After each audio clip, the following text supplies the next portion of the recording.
Amen. మంచిది. ప్రియ దేవుని బిడ్డలారా, చదవబడిన వాక్యమును మనము ధ్యానించుకుందాము.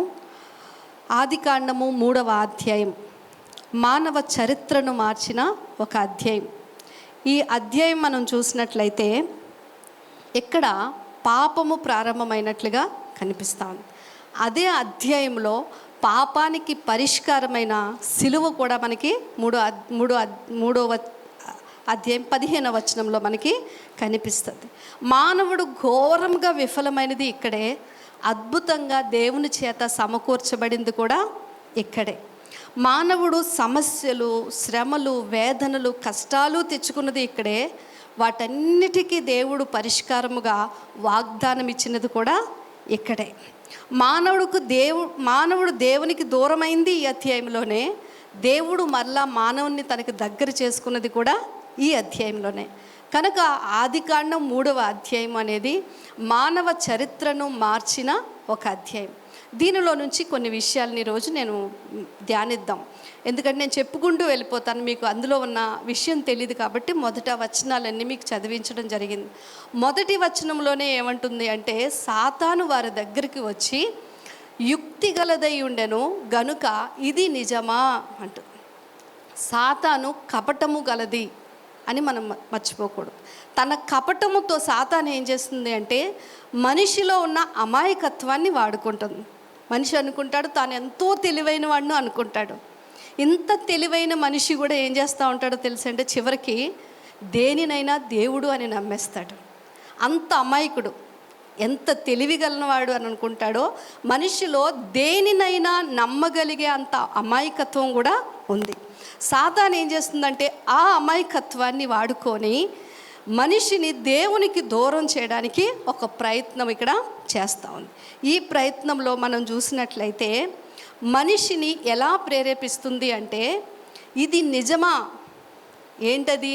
ఈ పండు తింటే మీరు చచ్చిపోతారా? అలా కాదు, మీరు దేవతల వలె అయిపోతారు. ఏమవుతారండి? దేవతలు అంటే దేవుని కంటే గొప్పవాళ్ళు అయిపోతారు అనే ఆశ కల్పిస్తాం.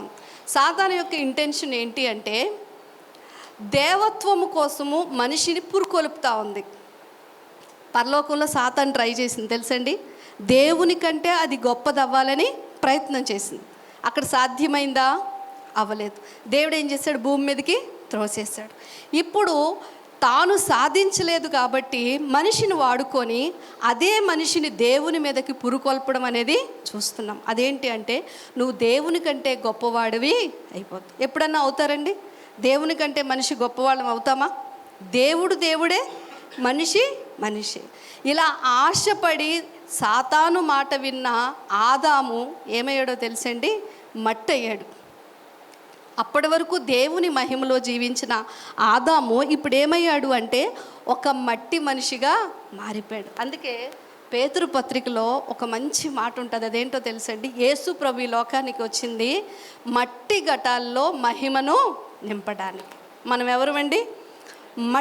మట్టి శరీరంతో ఉన్న మనలో దేవుడు తన మహిమను నింపడానికి వచ్చాడు. ఎందుకు ఆ మాట అన్నారు అంటే, దేవుని మహిమను మనం అందరం కోల్పోయాం. ఎందుకు అంటే, సాతాను మాట విని.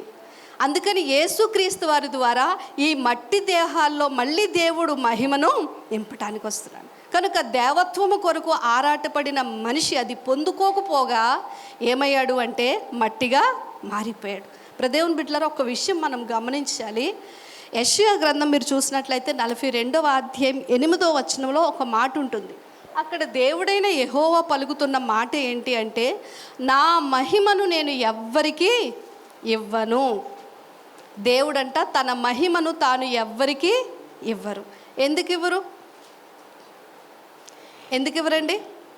ఎందుకు అంటే, దేవుడు మాత్రమే పరిశుద్ధుడు. దేవునికి స్తోత్రం. దేవుడు మాత్రమే సర్వశక్తిమంతుడు. దేవుడు మాత్రమే సృష్టికర్త అయిన దేవుడు. ఆయన అందరితో సమానము కాదు.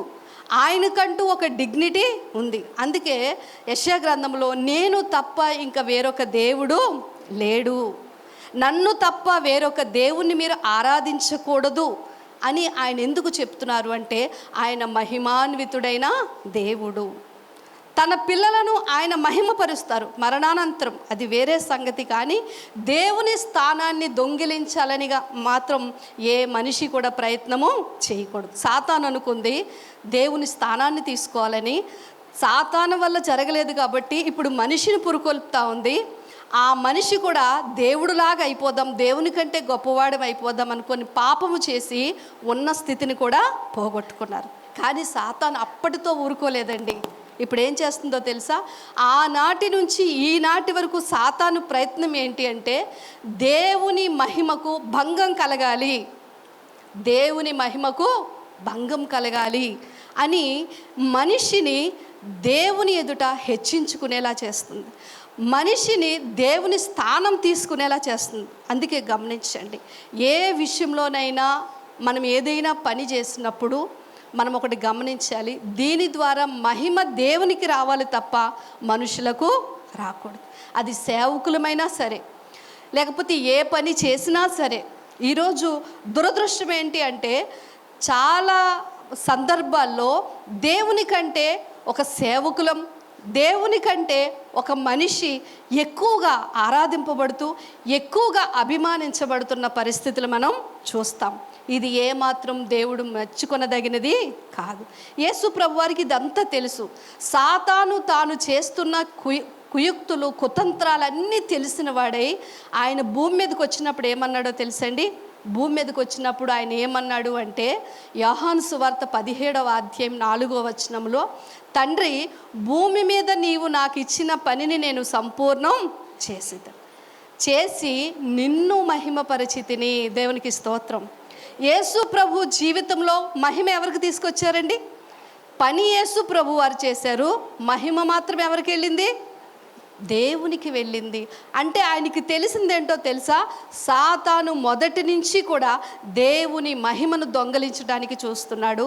దేవుని మహిమను దొంగలించేటట్లుగా తెలియకుండా మనుషులను మోసపుచ్చుతూ దేవుని స్థానాన్ని ఆక్రమించేటట్లుగా ప్రయత్నం చేస్తున్నాడు. కనుక యేసు ప్రభువారు మాత్రము తన హృదయంలో దృఢంగా నిశ్చయించుకున్నది ఏంటి అంటే మహిమ ఆయనకు మాత్రమే చెందాలి, ఆయన్ని మాత్రమే మహిమపరచాలి తప్ప మరి ఎవ్వరిని కూడా మనము, ఈవెన్ యేసు ప్రభువారు కూడా ఆ మహిమను తీసుకోవడానికి ఇష్టపడలేదు. పని నేను చేస్తున్నానయ్యా, మహిమ మాత్రం ఎవరికి? తండ్రికే చెందాలి. మన జీవితంలో దేవుని బిడ్డలారా, మనిషి దేవుడిగా అయిపోతున్నాడు తెలుసండి. ఈరోజు మనిషి దేవుడు అవుతాడా? మనిషికి దేవునికి వ్యత్యాసాలు ఉన్నాయి. మనిషి పాపం చేశాడు, దేవునికి ఏమాత్రం పాపం అనేది లేదు. మనిషి మరణాన్ని తెచ్చుకున్నాడు, దేవునికి మరణం లేదు. మనిషి పరిమితి కలిగిన వాడు, దేవుడు అపరిమితుడు, ఆయనకి కాల పరిమితులు అనేవి లేవు. కనుక మనిషి ఎప్పుడు దేవుడు కాలేడు. కానీ ఈరోజు రేపు మనం చూస్తే మనుషులే దేవునిగా చలామణి అయిపోతున్న పరిస్థితి. దీని వెంతటి వెనక ఎవరు యొక్క కుయుక్తి ఉంది అంటే సాతాను యొక్క కుయుక్తి ఉంది. దేవుడు కాని దాన్ని దేవుడు అని నమ్మించి దేవుని స్థానాన్ని మనిషి దొంగిలించేలాగా చేస్తూ ఈ కుతంత్రాలతో నాటి నుంచి కూడా సాతాను దేవుని మీద పోరాటం చేస్తూ ఉంటే యేసు ప్రభువారు మాత్రం ఆయనకే మహిమ చెల్లించారు. నా జీవితాల్లో మనం ఏం తీసుకురావాలి? అందుకే ఎఫ్ఎస్సి పత్రికలో అంటాడు, మీరు ఏమి చేసినా కూడా అన్నీ కూడా క్రీస్తు పేరట దేవునికి మహిమకరంగా మీరు చేయండి. దేవునికి స్తోత్రం. ఏం చేసినా యేసు ప్రభు పేరట మీరు ఏం చేయాలంటే దేవునికి మహిమ తీసుకొని రావాలి. ఇక్కడ మనం చూసినట్లయితే దేవుని బిడ్డలారా, ఆ సాతాను ఒక ప్రశ్నతో, ఒక కుతంత్రంతో వాళ్ళ దగ్గరికి వచ్చి ఇప్పుడు ఒక గుట్టు లాగుతూ ఉంది. ఏమంటుంది అంటే, ఇది నిజమా? అలా దేవుడు చెప్పాడా అంటే స్త్రీలు సాధారణంగా నోరు ఊరకనే ఉండదు కదండి. వెంటనే ఏదైనా ఏం చేస్తారు? ఎక్స్ప్రెస్ చేసేస్తారు. అసలు అవ్వ కాసేపు ఆలోచించి ఈ సర్పం ఏంటి నా దగ్గరికి వచ్చి ఇవన్నీ ఎందుకు అడుగుతుంది, నేనెందుకు చెప్పాలి, కాస్త ఆగు, నువ్వు మా యజమాని ఉన్నాడు పిలుచుకొని వస్తాను, ఇలాంటివి ఏమీ అడగకుండా చెప్పేసింది ఆమె అమాయకంగా. దేవుడు ముట్టకూడదన్నాడు, తాకకూడదన్నాడు, తినకూడదన్నాడు అనే విషయం ఇదంతా చెప్పిన తరువాత దాన్ని అవకాశంగా తీసుకొని సాతాను ఏం చేస్తుందంటే, అదేం కాదు, దేవునికి అసూయ, దేవుని కంటే మీరు గొప్పవాళ్ళు అయిపోతారేమో అని దేవునికి అసూయ. అందుకని అతను తినొద్దని చెప్పాడు అని దేవుని మీదే వీరికి అనుమానం కలిగేలాగా మాట్లాడుతుంది. చూడండి, సాతాను. మీరు గొప్పవాళ్ళు అయిపోవడం ఆయనకి ఇష్టం, ఆయనకి తెలియను అంటది అక్కడ. మీరు తింటే దేవతల వలె అయిపోతారని ఆయనకి తెలుసు, అందుకని ఇది తినొద్దన్నారు అని అబద్ధం చెప్తా ఉంది. దేవుని మీద అనుమానం కలిగిస్తూ ఉంది. చూడండి, సాతాను ఎప్పుడు నిజం చెప్పడండి, ఎందుకంటే వాడి పేరే అబద్ధికుడు. దేవుడు ఎప్పుడు అబద్ధం చెప్పడు, ఎందుకంటే నేనే సత్యం అన్నాడు. దేవునికి స్తోత్రం. అందుకని మీరు గమనించాలి, అబద్ధికుడైన సాతాను మాటలు అంటే నిజం చెప్పే దేవుని మాట కంటే అబద్ధం చెప్పే సాతాను మాటకి ప్రభావం ఎక్కువ, శక్తి కాదు, ప్రభావము ఎక్కువ. ఈరోజు అందుకే లోకమంతా వాడి వెంబడి వెళ్ళిపోతూ ఉంది. మన రాష్ట్రంలో చూస్తే క్రిస్టియన్ పర్సెంటేజ్ చెప్తా ఉంటే చాలా ఆశ్చర్యం అనిపించింది, చాలా తక్కువ మంది. ఎందుకు అంటే దేవుడు చెప్పే సత్యానికి శక్తి ఎక్కువ, కానీ అది ఎవరికి నచ్చదు. అబద్ధము చెప్పే అపవాది మాటకి ప్రభావం ఎక్కువ. ఎందుకు అంటే అపవాది ఇక్కడ ఏం చెప్తున్నాడు అంటే, మీరు గొప్పవాళ్ళు అవ్వడం నాకు ఇష్టం, మీరు గొప్పవాళ్ళు అవ్వడం దేవునికి ఇష్టమో లేదు. మన దగ్గరికి కూడా సాతాను ఇలాగే వస్తాడు. ఇలాగే వచ్చి దేవుడు అలాగే చెప్తాడు, ఇది చూడకూడదు, అది తినకూడదు, ఇక్కడికి వెళ్ళకూడదు, ఇలా ఉండకూడదు, ఇదంతా చెప్తూ ఉంటాడు దేవుడు. కానీ సాతాను ఏం చేస్తుంది తెలుసా? జీవితం అంటే కాస్త అనుభవించాలి, సంతోషించాలి. ఏమండి, మనకి ప్రతిరోజు మనకి ఆలోచనలో ఈ పోరాటం జరుగుతుందా లేదా? జరుగుతూ ఉంది. మీరు గమనించండి, దేవుడు నిజం చెప్తాడు తెలుసా. నన్ను వెంబడిస్తే మీకు కష్టాలు ఉంటాయి, కానీ చివరికి మీరు గొప్ప ఆశీర్వాదంలోనికి వెళ్తారు. దేవునికి స్తోత్రం. అందుకే ఇరుకు ద్వారమున ప్రవేశింప పోరాడండి. ఆయన అన్నాడా లేదా? నా దగ్గరికి వస్తే అది ఇరుకు ద్వారమే, కానీ ఆ ద్వారం చివరికి ఎక్కడికి నడిపిస్తుంది? విశాలమైన స్థలానికి నడిపిస్తుంది. సాతాను నడిపించే ద్వారం చాలా విశాలమైనది, నీకు ఇష్టానుసారంగా నడుచుకొని వెళ్ళిపోవచ్చు, కానీ చివరికి అది ఎక్కడికి నడిపిస్తుంది అంటే అడుగులేని గొయ్యి అని పాతాళంలో ఒక స్థలం ఉంది. అందులో పడితే ఇంకా ఎప్పటికీ కూడా మనము బయటికి రాలేము. గొయ్యికి అడుగు లేదనుకోండి, ఎన్నేసినా ఏమవుతూ ఉంటాయి? కిందకి వెళ్ళిపోతూ ఉంటాయి. అలాగే పాతాళంలో కూడా ఎంతమంది వెళ్ళిపోతున్నా ఆ గోతులో నుంచి తిరిగి రారు. అది అడుగులేని గొయ్యి, ఇరుకు స్థలము. ఈరోజు విశాలమైన స్థలంలో బ్రతకడానికి ఇష్టపడే మనము ఒకరోజు ఇరుకు ప్రదేశంలోకి వెళ్తాం. ఈరోజు క్రీస్తు వారు చెప్పే సత్యాన్ని అనుసరించి నడిచి ఇరుకు ద్వారంలో ప్రవేశించడానికి పోరాడుతున్న మనం ఒకానొక రోజు పరలోకము అనే విశాల స్థలంలో కళ్ళు తెరుస్తాం. దేవునికి స్తోత్రం. కనుక సాతాను పెట్టే భ్రమలకు మనము చోటు ఇవ్వకూడదు. అదేమంటుందంటే మీరు గొప్పవాళ్ళు అవ్వడం నాకు ఇష్టం అంటుంది, కానీ మీరు గొప్పవాళ్ళు అవ్వడం దేవునికి ఇష్టమో లేదు. కానీ అబద్ధమే వారికి తీయగా అనిపించింది, ఆ అబద్ధమే వారిని ప్రభావితం చేసింది. కనుక చేయకూడని పాపం చేశారు, వారు ఘోరమైన విఫలము పొందారు. ఏదో అనుకున్నారు. సాతాను వాగ్దానాలు ఎప్పుడు నెరవేరవండి, సాతాను వాగ్దానాలు ఎప్పుడు నెరవేరవు. కానీ దేవుడు వాగ్దానం చేస్తే దాన్ని తప్పకుండా ఆయన నెరవేరుస్తాడు. దేవునికి స్తోత్రం. అందుకే వాగ్దానం చేసిన వాడు మాట తప్పని వాడు. దేవుడు అంటున్నాడు, ఈ పండు తిను దినమున మీరు నిశ్చయముగా చచ్చదు. ఆయన నిజమే చెప్పాడా లేదా?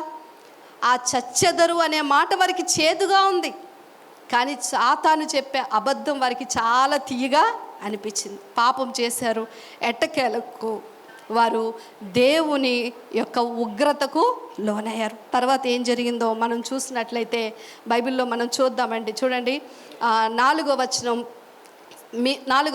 అందుకు సర్పము, మీరు చావనే చావరు. సర్పం చెప్పే మరొక అబద్ధం ఏంటి అంటే చావు లేదు. ఈరోజు వెళ్ళి అడగండి, చాలామందిని అడగండి,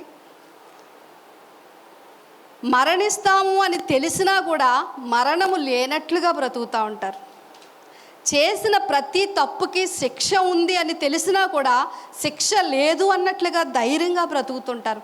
ఈ ధైర్యం మనిషికి ఎక్కడి నుంచి వచ్చిందో తెలుసండి? సాతానిచ్చే ధైర్యం. అది ఏమంటుంది అంటే, మీరు చావనే చావు. దేవుడేమన్నాడు? మీరు నిశ్చయముగా చచ్చెదరు. చూసారా? దేవుడు చెప్పే సత్యాన్ని కూడా ఓవర్కమ్ చేసి సాతాను ఒక అబద్ధాన్ని వారికి నూరు పోస్తూ ఉంది. ఈరోజు చాలామంది చూడండి దేవుని బిడ్డలారా, ఎంజాయ్ చేస్తూ ఉంటారు. యవనస్తులు ప్రాముఖ్యంగా అనే మాట, జీవితం అంటే మనం ఎంజాయ్ చేయాలి. అసలైన ఎంజాయ్మెంట్ ఎక్కడుందో తెలుసండి? దేవునిలో ఉంది. దేవునికి స్తోత్రం. బయట నుంచి వచ్చే ఆనందము ఒక 3-4 గంటలు లేదా ఒక రోజు, ఒక వారం నిన్ను సంతోషపెట్టచ్చు. కానీ దేవుడిచ్చే ఆనందం హృదయ అంతరంగాల్లో నుంచి వచ్చే ఆనందం, లోపల నుంచి వచ్చే పరిశుద్ధాత్మ కలిగించే ఆనందం ఎవరూ తీసేయలేరు నీ దగ్గర నుంచి. కానీ 3 గంటలు సినిమా చూస్తావు, తర్వాత ఇంటికి వచ్చి మళ్ళీ నేను అలా లేనే సినిమాలోని ఫీల్ అవుతూ ఉంటాం. పార్క్కి వెళ్తాము, ఇంటికి వచ్చిన తర్వాత అలసిపోయి అబ్బాయి ఎందుకు వెళ్ళాను రా బాబు అనుకుంటా. అప్పటికప్పుడు సాతాను ఏం చేస్తూ ఉందంటే, నువ్వు ఎలా బ్రతికినా నువ్వు మరణించవు. మరణము అనగా నరకము. బైబిల్లో మనం గమనించాలి. నువ్వు ఎలా బ్రతికినా మరణించవు అంటుంది. కానీ వాక్యం ఏమంటుందో ఒకసారి చూడండి. 6వ అధ్యాయం రోమిలకు రాసిన పత్రిక 23వ వచనం చూస్తే, పాపం వల్ల వచ్చు జీతము మరణం. మరణం ఉందా లేదండి? ఉంది. సాతాను అదే చెప్తుంది. సాతాను చెప్తా ఉంది, పెద్ద అబద్ధం చెప్తుంది. ఈరోజు ఈ మాటను మీ దృష్టిలో పెట్టుకోవాలి. ఏం కాదు, తప్పు చేసినా ఏం కాదు, తిన్నా ఏం కాదు, అలా చేసినా నువ్వు చనిపోవు అంటుంది. కానీ పాపము చేస్తే వచ్చే జీతం ఏంటట? మరణము అని దేవుని వాక్యం అంటుంది. కనుక దేవుని బిడ్డలారా, దేవుని మాటను అతిక్రమిస్తే అది పాపము అని వాక్యం అంటుంది. ఆజ్ఞ అతిక్రమమే పాపము. కానీ ఆ పాపము చేస్తే వచ్చే జీతమైన మరణాన్ని మనము తప్పించుకోలేము. కనుక సాతాను మాటలు ఇచ్చే ధైర్యాన్ని బట్టి కాక, దేవుని వాక్యం ఇచ్చే భయముతో మనం బ్రతకాల్సిన అవసరం ఎంతో. అందుకే యెహోవా యందు భయభక్తులు అని వాక్యం అంటుంది. మనము భయముతో బ్రతకాల్సిన వారమై ఉన్నాం. ఇక్కడ మనం ఆలోచన చేస్తే, ఇప్పుడు ఈ సాతాను చేసిన ఈ గందరగోళం అంతటి మనం చూస్తే, వాడు వెళ్ళిపోయాడు అక్కడి నుంచి. ఇప్పుడు పాపము చేయబడి వీళ్ళిద్దరూ కూడా వారిలో ఉన్న దిగంబరత్వాన్ని వారు గుర్తుపెట్టారు. వారు దిగంబరులు అయిపోయారు. ఇంకా వారి మనసుల్లో ఒకలాంటి వేదన అలుముకుంది. భయంకరమైన కష్టం వారి మీదకి వచ్చింది. ఎందుకు ఈ పాపం చేశాంరా బాబు అని చెప్పేసి ఒకరిలో ఒకరికి వారికి భేదాభిప్రాయాలు అనేవి వచ్చేసాయి పాపం చేసిన తర్వాత. ఇప్పుడు ఈ ఆదాము అవ్వలు ఒకరితో ఒకరు విరోధులు అయిపోయారు. చక్కని కుటుంబం అండి. ఆది కాండంలో ఉన్న దంపతుల కుటుంబము చక్కని కుటుంబం. ఆదాము పాట పాడుతాడు అవ్వను చూసి. అవ్వ చక్కగా ఆనందంగా ఇద్దరూ కలిసి దేవునితో ఉన్న కుటుంబం. ఈ అధ్యాయము అలా 7వ వచనం నుంచి మీరు 6వ వచనం నుంచి కిందకు వచ్చినట్లయితే, ఎప్పుడైతే ఆ వృక్ష ఫలములను వారు తిన్నారో వారు మనోనేత్రాలు తెరవబడ్డాయి. గమనించండి. వారు పాపులు అనే విషయం వారికి తెలిసిపోయిన తరువాత ఇప్పుడు దేవుని ముందుకు ఏం వెళ్తాంలే ఇంకా అని వారిద్దరూ వారు సిగ్గును కప్పుకోవడానికి సొంత ప్రయత్నాలను చేస్తూ ఉన్నారు. గమనించండి. మనిషి తాను చేసుకున్న తప్పిదాల వల్ల కలిగే ఏ యొక్క సమస్యకైనా సొంత ప్రయోగాలు చేస్తూ ఉంటాడు. ఈ తప్పు చేశాం కాబట్టి మళ్ళీ ఇది కవర్ చేసుకోవాలి. వాళ్ళు ఏం చేస్తారంట, ఇద్దరూ కలిపి కచ్చడములను కుట్టుకున్నారు. అంజూరు ఆకులతో కచ్చడాలను కుట్టుకున్నారు. అంజూరపు ఆకులు కచ్చడాలు కుట్టుకుంటే ఎన్ని రోజులు ఉంటాయండి? ఎండొస్తే ఎండిపోతాయి. మళ్ళీ 2వ రోజు మళ్ళీ కుట్టుకోవాలి, మళ్ళీ 3వ రోజు, 4వ రోజు. అంటే వారు సిగ్గును కప్పుకోవడానికి, వారు చేసిన పాపమును కప్పుకోవడానికి వారు చేస్తున్న ప్రయత్నాలు తాత్కాలికమైనవి. మనము కూడా మన జీవితాల్లో దేవునికి వెలుపల మనము తీసుకునే నిర్ణయాలు, దేవునికి వెలుపల మనం చేసే పాపములకు మనం వాటిని సరిచేసుకోవడానికి చేసే ప్రయత్నాలన్నీ కూడా ఈ కచ్చడాలు లాంటివే. అవి తాత్కాలికమైనవే తప్ప అవి శాశ్వతమైన పరిష్కారాన్ని ఇవ్వవు. ఇక్కడ ఒకవేళ ఆదాము, దేవా నేను పాపం చేశాను, దేవుడు ఎప్పుడు వస్తాడు, ఎప్పుడు ఆయనకి ఈ విషయం చెప్దాము అని ఎదురు చూడలేదు. కానీ ఇంకా ఆయన ముఖం ఏమి చూస్తాము, ఆయన ఎదుట ఏమి నిలబడగలమని సిగ్గుతో అక్కడి నుంచి బయటికి వచ్చాడండి. దేవుని బిడ్డలారా, దేవుడు ఎంత గొప్పవాడంటే సాతాను పాపము చేస్తే తిరిగి సమకూర్చుకోవడానికి అవకాశం ఇవ్వలేదు. ఏదో తప్పు చేసావు కదా అని మళ్ళీ దానికి అవకాశం ఇవ్వలేదు. కానీ మనిషి తప్పు చేస్తే దేవుడు మళ్ళీ ఏం చేశాడు, అవకాశాన్ని ఇచ్చాడు. దేవునికి స్తోత్రం. ఎందుకు అంటే మనమందరము ఆయన యొక్క పిల్లలం. ఈ అవకాశం ఇవ్వడమే కాకుండా ఈ దేవుడే మానవుడి కోసం ఈ లోకానికి వచ్చిన పరిస్థితులు. ఇక్కడ మనం ఒక వచనం చూద్దాం, చూడండి. వీళ్ళిద్దరి మధ్య ఒక వాదన జరుగుతూ ఉంది. 12వ వచనం చూసినట్లయితే, అందుకు ఆదాము నాతో ఉండుటకు, 11వ వచనం నుంచి, అందుకాయన నీవు దిగంబరవని నీకు తెలిపినవాడు ఎవరు? నీవు తినకూడదని నేను నీకు ఆజ్ఞాపించిన వృక్ష ఫలములను తింటివా అని అడిగాను. దేవుడు ఏమన్నాడు, ఎవరు నీ దగ్గరికి వచ్చింది, ఎవరు నిన్ను ఇలా భ్రమపరిచింది అని అంటే ఆదామేమన్నాడు తెలుసా, నీవిచ్చిన ఈ స్త్రీయే నన్ను తినమని ప్రేరేపించింది అన్నాడు. ఇప్పుడు అవ్వ దగ్గరికి దేవుడు వెళ్ళాడు. అవ్వ దగ్గరికి వెళ్ళినప్పుడు అవ్వేమంటుంది, సాతాను నన్ను భ్రమపరిచింది. చూడండి, మనిషి ఎప్పుడు తాను తప్పు చేస్తే ఇతరుల మీద నెట్టేయడం అలవాటు కదండి. దేవుని పిల్లలుగా ఒకవేళ ఎవరి వల్ల తప్పు చేసినా, మన వల్లే తప్పు జరిగినా మనం చేయాల్సింది ఏంటి అంటే, దేవా నేను తప్పు చేశాను, నేను చేసింది పాపం అని ఆయన ఎదుట ఏడవాలి తప్ప తప్పును తప్పించుకునే సాకులు మాత్రం మనం చెప్పకూడదు. ఇక్కడ అదే ప్రయత్నం జరుగుతూ ఉంది. ఒకళ్ళ మీద ఒకళ్ళు నెట్టుకుంటా ఉన్నారు. ఆదామేమో అవ్వ మీద నెడుతూ ఉంటే అవ్వేమో సాతాను మీద నెడుతూ ఉంది. ఇప్పుడు జాగ్రత్తగా గమనించండి, ఆదాము అవ్వ మీద తప్పు మోపుతా ఉన్నాడు, అవ్వ సాతాను మీద మోపుతూ ఉంటే యేసుక్రీస్తు వారు ఆ పాపమును లేక ఆ తప్పును తన మీద వేసుకున్నారు. దేవునికి స్తోత్రం కలుగును గాక. హల్లెలూయా. తప్పు చేసింది మీరే, పాపం చేసింది మీరే, కానీ ఆ పాపమును నా మీద వేసుకొని ఉన్నాను. దేవునికి స్తోత్రం. అంత మంచి దేవుణ్ణి మనం కలిగి ఉన్నాం. ఈ అధ్యాయం అంతటిలో కూడా దేవుని మనస్సు మనకి స్పష్టంగా అర్థమవుతుంది. అది ఏంటి అంటే, పోగొట్టుకున్న తన కుమారుణ్ణి ఎలాగైనా తిరిగి సమకూర్చుకోవాలి. దేవునికి స్తోత్రం. మనం ఆయన చేతి నుంచి జారిపోయినా ఆయన మనల్ని విడిచిపెట్టుకోవడానికి ఇష్టపడే దేవుడు కాదండి. వాళ్ళ వెంట పడుతూ ఉన్నాడు దేవుడు. సరే, జరిగిపోయిందేదో జరిగిపోయింది, అయిపోయిందేదో అయిపోయింది, మీరు చేసిన పాపమును నేను నా మీద వేసుకుంటాను. అందుకే ఈ యొక్క వాక్యానికి నేను ఒక టైటిల్ పెట్టుకున్నాను. అదేంటి అంటే, మరో ఆదాములా మారిన క్రీస్తు. దేవునికి స్తోత్రం.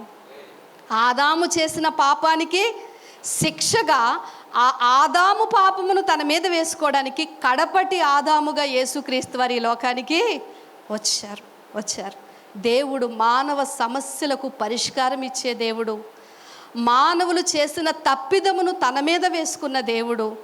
మానవుడు సమకూర్చబడలేని సందర్భాల్లో తనే దేవుడుగా ఈ లోకానికి వచ్చి తిరిగి వారిని పునరుద్ధరించే దేవుడు. అలాంటి దేవుడు మనం కలిగి ఉన్న దేవుడు. దేవునికి స్తోత్రం. అయితే ఈ లోపు ఏమైంది, కుటుంబంలో మాత్రం అశాంతి వచ్చింది కదండి. సాతాను మాట ఎప్పుడు కూడా గందరగోళాన్ని తీసుకొస్తుందండి. మీరు ఒకటే గుర్తుపెట్టుకోవాలి, ఏదన్నా నిర్ణయం తీసుకున్నప్పుడు, ఏదైనా పని చేసినప్పుడు మీ హృదయంలో అశాంతి ఉందనుకోండి, కలవరం కలుగుతుందనుకోండి, దానిని ఎవరు తీసుకొస్తారు అంటే సాతాను తీసుకొస్తుంది. సాతాను గందరగోళాన్ని తీసుకొస్తుంది. సాతాను మరణాన్ని తీసుకొస్తుంది. సాతాను అశాంతిని తీసుకొని వస్తుంది. ఈ కుటుంబంలో అది జరిగింది, ఆదాము అవ్వల కుటుంబంలో.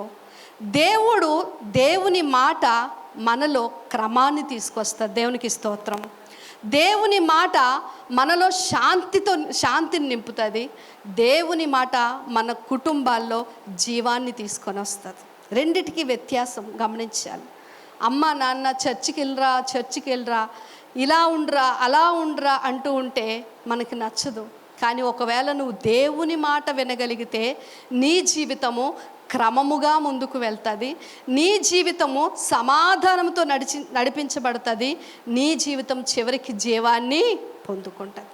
కనుక సాతాను మాటకు చెవియొగ్గుతున్నామా, దేవుని మాటకు చెవియొగ్గుతున్నాం? ఆదాము అవ్వల దగ్గరికి వెళ్ళి ఇంటర్వ్యూ చేస్తే, ఒకవేళ ఒక కెమెరా పట్టుకొని వెళ్ళి ఇంటర్వ్యూ చేసి, ఏదెను వనంలో పాపానికి ముందు, పాపము తర్వాత మీ ఎక్స్పీరియన్స్ ఏంటండి అని అడిగామనుకోండి, అర్థమైందా?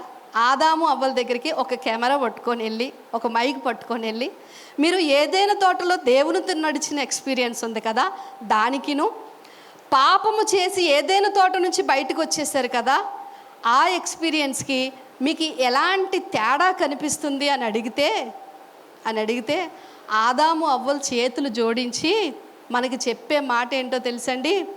జీవితంలో సాతాను మాట వినొద్దు. దేవునికి స్తోత్రం. దాని మాట వింటే మీ జీవితాలు కుదేలైపోతాయి. భయంకరమైన వేదన. వారు తర్వాత తరాన్ని ప్రభావితం చేశారు తెలుసండి. వారు పొందిన ఆ భయంకరమైన వేదనను బట్టి తర్వాత తన సంతతి నుంచి వచ్చిన బిడ్డలందరికీ చెప్పారు. ఏంటో తెలుసా? మీరు దేవునితోనే నడవండి, కానీ సాతాను మాట ఎప్పుడు కూడా వినొద్దు.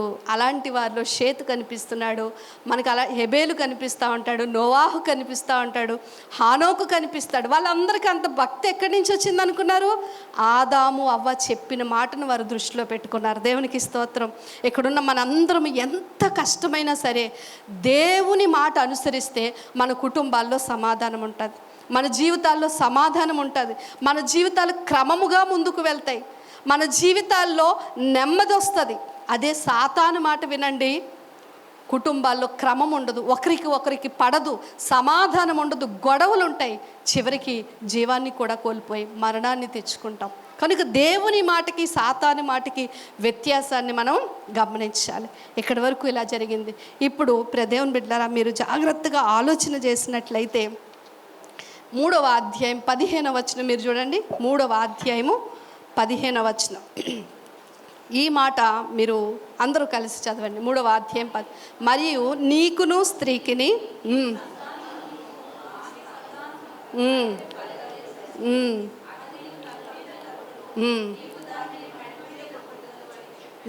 చూడండి, ఇక్కడ దేవుడు వాగ్దానం చేస్తున్నాడు. అదేంటి అంటే, ఏ సాతానైతే మిమ్మల్ని కొట్టిందో, ఏ సాతానైతే దేవుని నుంచి మిమ్మల్ని దూరం చేసిందో, అదే సాతానును స్త్రీ ద్వారా వచ్చే సంతతి అయిన యేసుక్రీస్తు వారు కలువరి శిలువలో చితక కొడతారు. దేవునికి స్తోత్రం.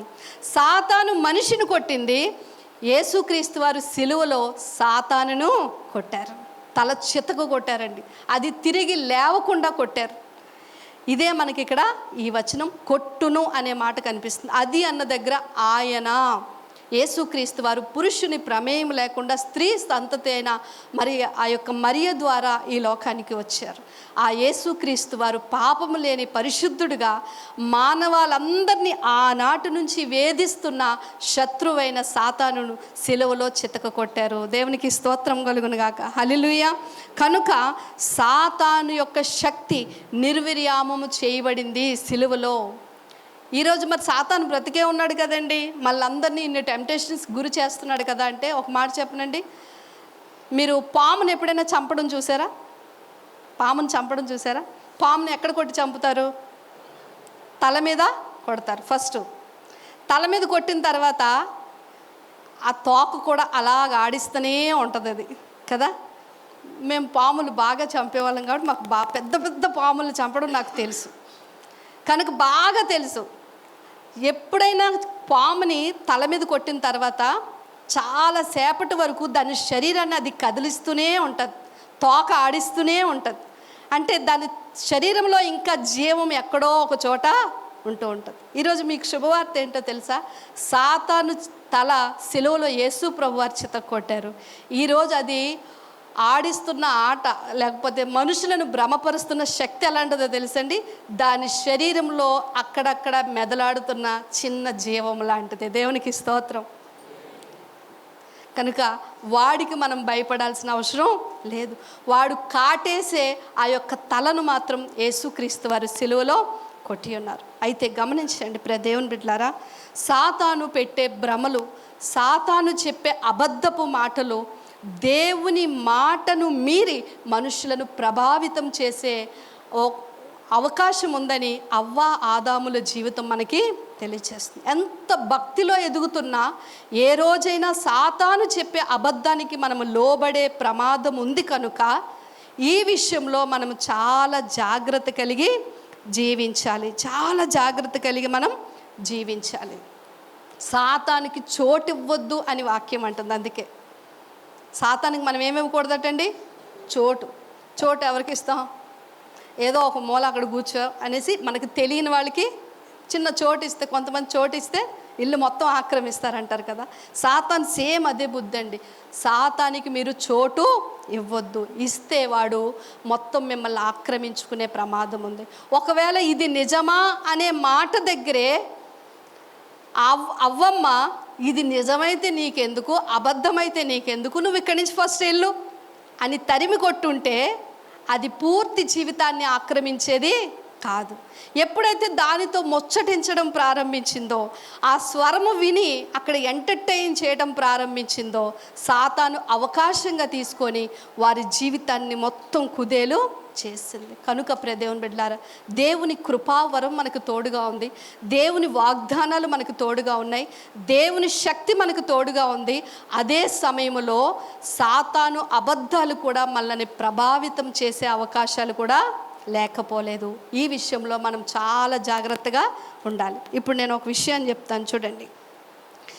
యేసుక్రీస్తు వారు మరణించిన సందర్భంలో కొన్ని విషయాలు జరుగుతాయి. ఇక్కడ 3వ అధ్యాయం 15వ వచనంలో మనం చదివిన అదేంటి అంటే, యేసుక్రీస్తు వారు సిలువలో సాతానును చితక కొడతారు కనుక దేవుడు మనకి సాతాను మీద ఇచ్చే విజయము, అంతిమ విజయం మనదే అనే వాగ్దానం కనిపిస్తుంది. ఆ వాగ్దానం కనిపించిన ముందు పాపము తెచ్చిన పర్యవసనాలు కొన్ని కనిపిస్తాయి. ఆ పర్యవసనాలు ఏంటంటే, మీరు వాక్యంలో చూసినట్లయితే ప్రయాస అని కనిపిస్తుంది. ఏంటండి? ప్రయాస అంటే కష్టముతో నువ్వు బ్రతకాలి. ముండ్ల తుప్పలు అని కనిపిస్తుంది. ఏదేంటండి? ముండ్ల తుప్పలు. చెమట అనే మాట కనిపిస్తుందా లేదా చూడండి. మీరు వీలైతే అక్కడ అండర్లైన్ చేసుకోండి. ప్రయాసపడి నీ బ్రతుకు దినములన్నీ నువ్వు ఉంటావు. నీవు ముండ్ల తుప్పలు గచ్చి పొదలే వస్తాయి. నీవు చెమట కార్చి నేల మీద వేస్తేనే తప్ప నీకు ఆహారము రాదు. ఒక పోరాటంతో కూడిన జీవితం, శ్రమలు, కష్టము, కన్నీరు, వేదన అక్కడ కనిపిస్తూ ఉంటుంది. వీటితో పాటు పాపము, శిక్ష, మరణం, శాపము లాంటివి మనకి కనిపిస్తూ ఉన్నాయి. ఇప్పుడు యేసు ప్రభు దగ్గరికి ఇదే విషయాన్ని మీరు దృష్టిలో పెట్టుకొని యేసు ప్రభు దగ్గరికి మీరు రండి. వస్తే ఆయన దగ్గర మనకి ఏం కనిపిస్తాయి?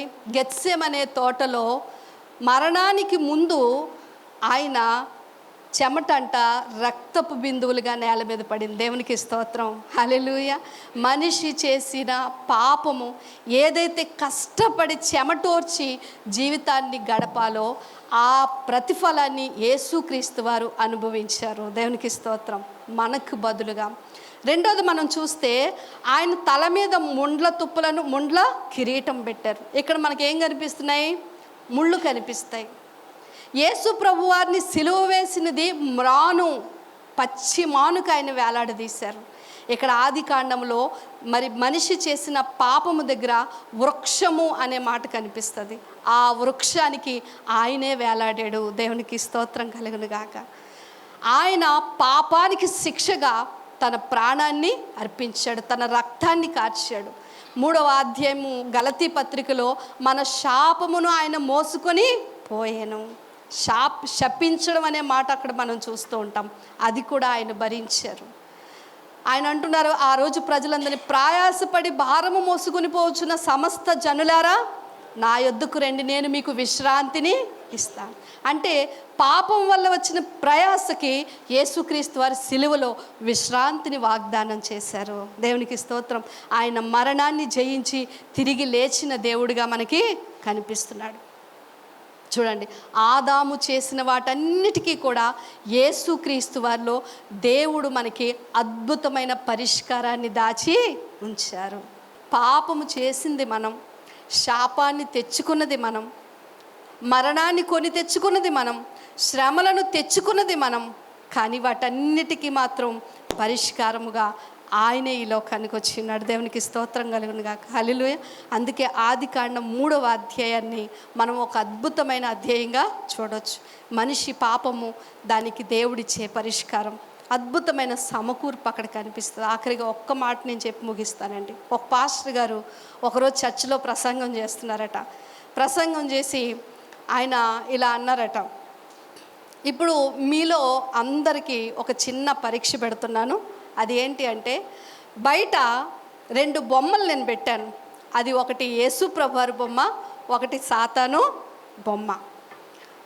ఈ రెండిట్లో మీరు దేన్ని పట్టుకుంటారు అని సంఘాన్ని అడిగారంట ఆయన. మీరైతే ఏమంటారు? ఒకటి యేసు ప్రభు బొమ్మ, ఒకటి సాతాను బొమ్మ పెట్టారట.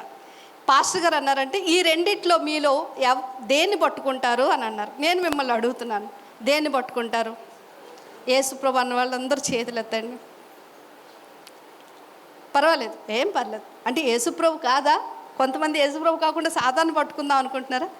యేసు ప్రభు వారి బొమ్మనే కదా మనం పట్టుకుంటాం, అవునా కాదా? అవును. పాస్టర్ గారు, సరే అయితే బయట పెట్టబడిన బొమ్మలు యేసు ప్రభు వారి బొమ్మ చెక్క బొమ్మ, సాతాను బొమ్మ బంగారపు బొమ్మ అన్నారట. ఇప్పుడు సంఘం అంతా మౌనం అయిపోయిందట. పాస్టర్ గారికి అర్థమైపోయింది, ఎప్పుడు వదిలేస్తే ఎప్పుడు వెళ్ళిపోయి ఆ బంగారాన్ని పట్టుకుందామా అని చూస్తున్నారు. ఎందుకు ఈ విషయాన్ని చెప్తున్నానంటే, దేవుని బిడ్డలారా, సాతాను ఆఫర్స్ అన్నీ ఈ లోకంలో బంగారంలా మనకు కనిపిస్తాయి. సాతాను మనకిచ్చే ఆఫర్స్ అన్నీ మనకి సంతోషంగా కనిపిస్తాయి. సాతాను మనకి చెప్పే అబద్ధాలన్నీ క్షేమంలా కనిపిస్తాయి. ఎంజాయ్ చేయి, జీవితాన్ని అనుభవించు, వాడి దగ్గరికి వెళ్ళండి, మీకు అన్నీ కావలసినవన్నీ ఇస్తాడండి, మిమ్మల్ని చాలా బాగా చూసుకుంటాడు సాతాను. కానీ చివరికి మాత్రం మనము నరకానికి త్రోయబడతాం. ఆ నిజం చెప్పడు. యేసు ప్రభు వారి బొమ్మ చెక్క బొమ్మ అని ఎందుకన్నాను అంటే, యేసు ప్రభు వారు సిలువ వేయబడింది చెక్క మీదే, ఒక మాను మీద. ఒకవేళ అక్కడికి కానీ మనం వచ్చి తల వంచి, ఆ సిలువే నా సమస్యలన్నిటికీ పరిష్కారము, సిలువలోనే యేసుక్రీస్తు వారు నా కొరకు నాలాంటి వానిగా ఈ లోకంలోనికి వచ్చి బలయ్యారు, ఆయన సిలువ ద్వారానే నా జీవితంలో ప్రతిదానికి పరిష్కారం, నిత్య జీవము కూడా అని మనం నమ్మగలిగి, ఆయన్ని ప్రేమించేటప్పుడు ఈ లోకంలో మనకి ఏవో కలిసి రాకపోయినా, ఆయన్ని ప్రేమించేటప్పుడు మనకి ఈ లోకంలో అన్నీ అనుకున్నట్లుగా అయినా అవ్వకపోయినా, నిత్య జీవితం ఆయనలో వాగ్దానం చేయబడిందని నమ్మిన వారం ఖచ్చితంగా ఆయనలో స్థిరముగా ముందుకు నడవగలం. మరి మనం ఎటువైపు ఉన్నాం? మొదటి నుంచి చివరి వరకు కూడా వాక్యం, మీరు ఎటువైపు? మీ ముందు జీవము ఉంచాను, మరణము ఉంచాను. ఆలోచించేయండి. మీకు బరబ్బా కావాలా, యేసుక్రీస్తు వారు కావాలంటే ఆనాటి ప్రజలందరూ ఏమన్నారండి? బరబ్బానే మాకు కావాలి అన్నారు. యేసుక్రీస్తు వారు వద్దు అన్నారు. ఏలియా అంటున్నాడు, మీరు ఎన్నాళ్ళు 2 తలంపుల వైపు ఉంటారు? మీరు ఉంటే అటైనా ఉండండి, ఇటైనా ఉండండి. దేవుని బిడ్డలారా, ఆదికాండం 3వ అధ్యాయంలో సాతాను యొక్క కుయుక్తి చేత మనిషిని మోసం చేసి దేవునికి దూరం చేసింది. కానీ దేవుని ప్రేమ మనలను విడువక వెంటాడి మన స్థానాన్ని తీసుకొని మన కోసం బలి అయింది. దేవునికి స్తోత్రం.